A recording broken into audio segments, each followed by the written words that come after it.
हाँ, तो अब हम देखते हैं इम्यून सिस्टम के बारे में कि इम्यूनिटी क्या होती है। तो इम्यूनिटी क्या है? जो हमारे शरीर की, हमारी बॉडी की जो प्रतिरोधक क्षमता है। प्रतिरोधक क्षमता मतलब अरे डिजीज से लड़ने की कैपेसिटी, डिजीज से प्रोटेक्ट करने की हमारी कैपेसिटी, तो उसको क्या बोलेंगे हम? इम्यूनिटी। तो इम्यूनिटी क्या है? शरीर की प्रतिरोधक क्षमता, इंग्लिश में बोल तो रेजिस्टेंस या अगेंस्ट डिजीज। ठीक है, मतलब ये क्या क्या करेगी? हमको रोगों से बचाएगी। अब ये दो टाइप की होती है। कितने टाइप की? दो टाइप की। पहली तो है नेचुरल, हिंदी में बोले तो प्राकृतिक, और इसी का दूसरा नाम है इन्नेट। समझे नहीं? देखे, समझो समझो भाई क्या है। जैसे आपकी जो नाक है उसमें श्लेष्मा प्रेजेंट है कि नहीं, म्यूकस प्रेजेंट है कि नहीं? तो वो म्यूकस का काम क्या है? म्यूकस का काम है कोई भी डस्ट पार्टिकल अंदर जा रहा है तो उसको रोकना। आपका जो मुंह है, बकल कैविटी है, उसमें सलाइवा प्रेजेंट है, तो सलाइवा का क्या काम है? अगर माउथ के थ्रू अगर कोई बैक्टीरिया या कोई माइक्रोब से एंटर कर रहा है तो वो उसको वहीं पर चिपका लेना। और सलाइवा में क्या प्रेजेंट होता है? लाइसोजाइम प्रेजेंट होता है। तो लाइसोजाइम बैक्टीरिया की सेल वॉल को क्या कर देगा? डाइजेस्ट कर देगा। तो ये मैंने एक दो जो एग्जांपल बताए, ये कि ऐसे थोड़ी है कि आपको जन्म लेने के बाद में सलाइवा किसी दुकान से मांग करके लाना पड़ता है और उसको मुंह में डालना पड़ता है। या म्यूकस ऐसे थोड़ी कि किसी म्यूकस की कोई किराने की दुकान पर मिलता है तो म्यूकस मांग करके लाए और नाक में डाल लिया। नहीं होता ना ऐसा। ये तो हमको बाई बर्थ मिलता है। ऐसे भी नहीं कि किसी दूसरे की नाक से निकाल करके खुद की नाक में डाल रहे हो।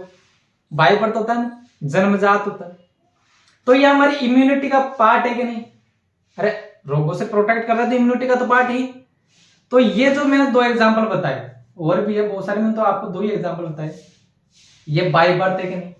तो जो इम्यूनिटी हमको बाय बर्थ मिलेगी उसको नेचुरल या इन्नेट इम्यूनिटी बोला जाएगा। इन्नेट को नहीं बोलते, सहज प्रतिरक्षा।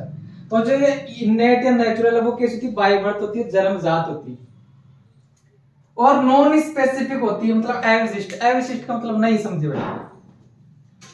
आपकी लार में, आपने जब मुंह खुला कर रखा है, आपकी लार में जब बैक्टीरिया आ रहा है तो लार में लाइसोजाइम क्या है? वो बैक्टीरिया, सभी बैक्टीरिया वो मरेगा। वो तो ऐसे थोड़ी है कि भाई साल्मोनेला टाइफी आया उसको रहने देगा, इकोलाई आएगा उसको मार देगा। ऐसे थोड़ी कि उसकी कोई एक मौसी का लड़का लगता है, एक बुआ का लड़का लगता है, एक पड़ोसी का लड़का लगता है, तो एक को बचा देगा और दूसरे को मार देगा। वो तो सभी को क्या करेगा? रोकेगा, सभी को रोकेगा। अब जब डस्ट पार्टिकल अंदर जाएंगे नाक के थ्रू तो डस्ट पार्टिकल तो सारी म्यूकस से चिपकेंगे। ऐसे थोड़ी कि वो म्यूकस कुछ डस्ट पार्टिकल को अंदर जाने देगा, कुछ को रोक लेगा वहीं पर। नहीं ना, नहीं होता ऐसा। तो मतलब अविशिष्ट, कोई इसके लिए स्पेशल नहीं है, कोई विशिष्ट नहीं है, कोई स्पेसिफिक नहीं है। तो इनेट इम्यूनिटी जो है वो कैसी होती है? अविशिष्ट होती है, मतलब नॉन स्पेसिफिक होती है। कैसी होती है? नॉन स्पेसिफिक होती है। ठीक है। अब जो एक्वायर्ड इम्यूनिटी है, जो एक्वायर्ड एंटीबॉडी वाला बताता हूं इसका क्या सीन है। एक्वायर्ड जो इम्यूनिटी है, नाम ही क्या है इसका? एक्वायर्ड, उपार्जित। मतलब हमको आफ्टर द बर्थ एक्वायर करनी पड़ेगी। आफ्टर द बर्थ एक्वायर हमको करनी पड़ेगी। कैसे?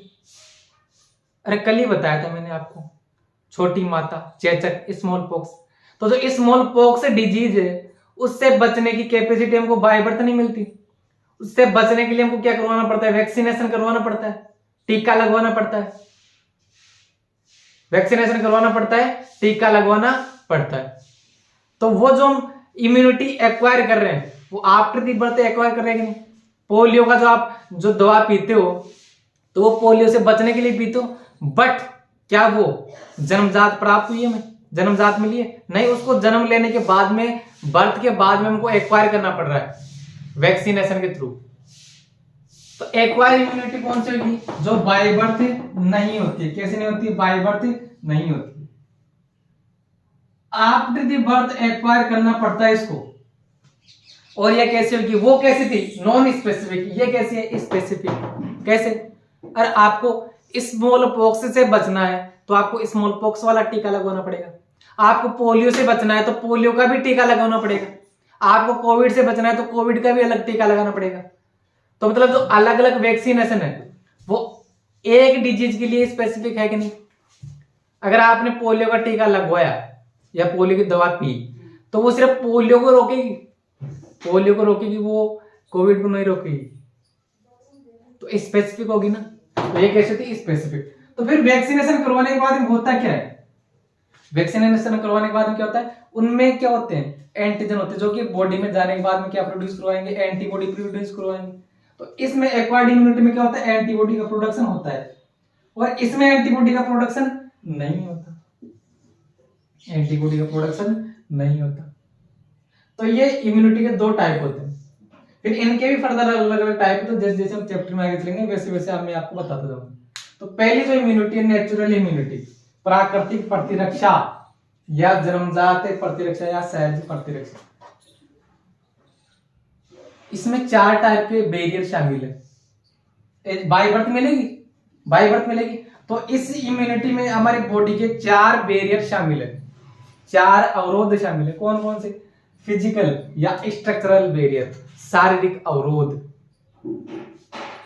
फिजियोलॉजिकल बैरियर या केमिकल बैरियर मतलब कार्य की अवरोध या रासायनिक अवरोध, तीसरा है साइटोकाइन बैरियर, और चौथा है सेलुलर बैरियर। तो ये बॉडी के अंदर 4 बैरियर है जो किसी भी हमारे अंदर जो माइक्रोब्स आ रहा है, कोई भी पैथोजन आ रहा है जो उनको डिजीज कोज कर सकता है, तो उनको इन 4 बैरियर की हेल्प से रोका जाएगा। कैसे रोकेंगे, देखिए आप सुनिए। पहला बैरियर फिजिकल बैरियर, भौतिक अवरोध, शारीरिक अवरोध, नाम से पता चला फिजिकल। तो कोई ना कोई सा हमारी बॉडी में ऐसा बैरियर होगा जो फिजिकली होगा। तो कौन कौन से, वो एक तो स्किन, एक तो स्किन, और एक क्या है mucosal lining, skin, mucosal lining और स्किन, स्किन और म्यूकोसल लाइनिंग, स्किन और म्यूकोसल लाइनिंग। तो कोई भी अगर माइक्रोब्स आएगा, देखिए हमारी पूरी बॉडी को किसने प्रोटेक्ट कर रखा है, स्किन ने प्रोटेक्ट कर रखा है कि नहीं कर रखा, बिल्कुल कर रखा है। तो कोई भी जो माइक्रोब्स आता है उसको फर्स्टली सबसे पहले उसको रोकने का काम किसका होता है, स्किन का होता है। अगर स्किन ही नहीं होती तो डायरेक्ट जो माइक्रोब्स है कोई भी जो उनको डिजीज कॉज कर सकता है तो डायरेक्टली ऑर्गन में घुस सकता था। बट सभी ऑर्गन को किसने प्रोटेक्ट कर रखा है, स्किन ने प्रोटेक्ट कर रखा है, इसलिए स्किन क्या कर लेती है, उनको रोक लेती है। तो जो सबसे पहला फिजिकल बैरियर है वो क्या है, स्किन है। स्किन है तो mainly physical barrier of body. Question पूछा जाए कि mainly physical barrier of body कौन से हैं, फिजिकल बैरियर तो देखिए एक तो स्किन भी और म्यूकोसल लाइनिंग भी है, बट मेनली पूछा जाए तो कौन सा बताओगे आप, स्किन। क्यों बताओगे स्किन, क्योंकि AIPMT 2015 में आ चुका है और इसका आंसर क्या था, स्किन ही था। ठीक है, तो स्किन हमारा पहला क्या होता है, फिजिकल बैरियर होता है जो कि पैथोजन को क्या करता है, रोकता है। और स्किन जो वो लार्जेस्ट बॉडी ऑर्गन भी होती है, हमारे शरीर का सबसे लार्जेस्ट बॉडी ऑर्गन होती है। कोई पूछे आपसे तो बता देना उसको। अगर आपसे ऐसे पूछे कोई लार्जेस्ट इंटरनल ऑर्गन कौन सा है, तो वो कौन सा होगा, लिवर होगा। लार्जेस्ट इंटरनल ऑर्गन कौन सा होगा, लिवर होगा। और लार्जेस्ट बॉडी ऑर्गन कौन सा है, ये स्किन है। तो फिर ये स्किन समझे नहीं भाई कैसे प्रोटेक्ट करेगी पैथोजन से, कैसे प्रोटेक्ट करेगी। तो स्किन में होती है सीबेसियस ग्लैंड। क्या होती है, सीबेसियस ग्लैंड या ऑयल ग्लैंड, तेल की ग्रंथियां। वो क्या करते हैं, सीबम का सिक्रेशन करते हैं। किसका, किसका सिक्रेशन करेगी, सीबम का सिक्रेशन करेगी। अब वो सीबम क्या करता है, माइक्रोब्स की ग्रोथ को क्या करता है, रोकता है। जैसे मेरा ये हाथ है तो एनवायरनमेंट में चारों तरफ क्या माइक्रोब्स घूम रहे, तो जैसे वो स्किन पर बैठेंगे तो स्किन पर क्या है, सीबम। वो सीबम क्या कर रहा है, उन माइक्रोब्स की ग्रोथ को रोकता है, वृद्धि नहीं होने देता, जिससे कि हम बच जाते हैं फिर उन माइक्रोब्स। और क्या काम करेगा, तो आपने देख सीबम जो है या जो सीबेसियस ग्लैंड है वो कहां पर प्रेजेंट होती है, स्किन में प्रेजेंट होती है। तब आप रात को जब सो करके उड़ते हो, रात को या दिन को जब भी सो करके उड़ते हो, तो आपके चेहरे पर स्किन पर ऑयल आ जाता है कि नहीं, ऑयली स्किन हो जाती है। तो ऐसे थोड़ी कि रात को पड़ोसी आकर के चौपड़ गया तेल, तो वो तेल कहां से, वो ऑयल कहां से आया, वो ऑयल आया है सीबेसियस ग्लैंड से, ऑयल ग्लैंड से, जो ऑलरेडी आपकी त्वचा में प्रेजेंट है। पड़ोसी नहीं लगा करके जाएगा, वैसे ही महंगा हो रहा है। हाँ, और क्या होता है स्किन में, स्किन की जो आउटर कवरिंग होती है, लेयर होती है, स्किन की जो आउटर लेयर है उसका नाम होता है एपिडर्मिस। क्या होता है? एपिडर्मिस। और एपिडर्मिस की भी आउटर जो कवरिंग होती है उसको बोलते हैं स्ट्रेटम कॉर्नियम। क्या बोलते हैं? स्ट्रेटम कॉर्नियम बोलते हैं। ये आउटर मोस्ट लेयर होती है किसकी? एपिडर्मिस की। लिख देता हूं मैं, ये आउटर मोस्ट कवरिंग है किसकी? एपिडर्मिस की। तो ये क्या करेगी, इस स्ट्रेटम कॉर्नियम की जो सेल है वो कैसी होती है? Dead cell. और साथ में इस पर क्या पाई जाती है? एक डेड प्रोटीन। एपिडर्मिस है, उसके आउटर कवरिंग क्या है? स्ट्रेटम कोरियम। और स्ट्रेटम कोरियम कैसी सेल से बनी हुई है? डेड सेल से। और वो डेड सेल, उस पर भी क्या प्रेजेंट रहती है? डेड प्रोटीन, जिसका नाम होता है क्रेटिनिन। क्या नाम होता है? क्रेटिनिन। तो अगर कोई माइक्रोब बैठेगा तो ये जो डेड सेल है, डेड सेल में न्यूट्रिशन नहीं होगा, तो न्यूट्रिशन की कमी की वजह से वो क्या हो जाएगा? डेड, मर जाएगा। और डेड प्रोटीन भी क्या करेगी? जो क्रेटिनिन है वो भी क्या करेगी? उन माइक्रोब्स को ग्रोथ नहीं होने देगी। तो ये क्या है?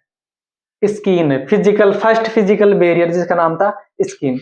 इसको आप नोट कर लो पूरे को, फिर आप आगे चलते हैं म्यूकोसल लाइनिंग पर।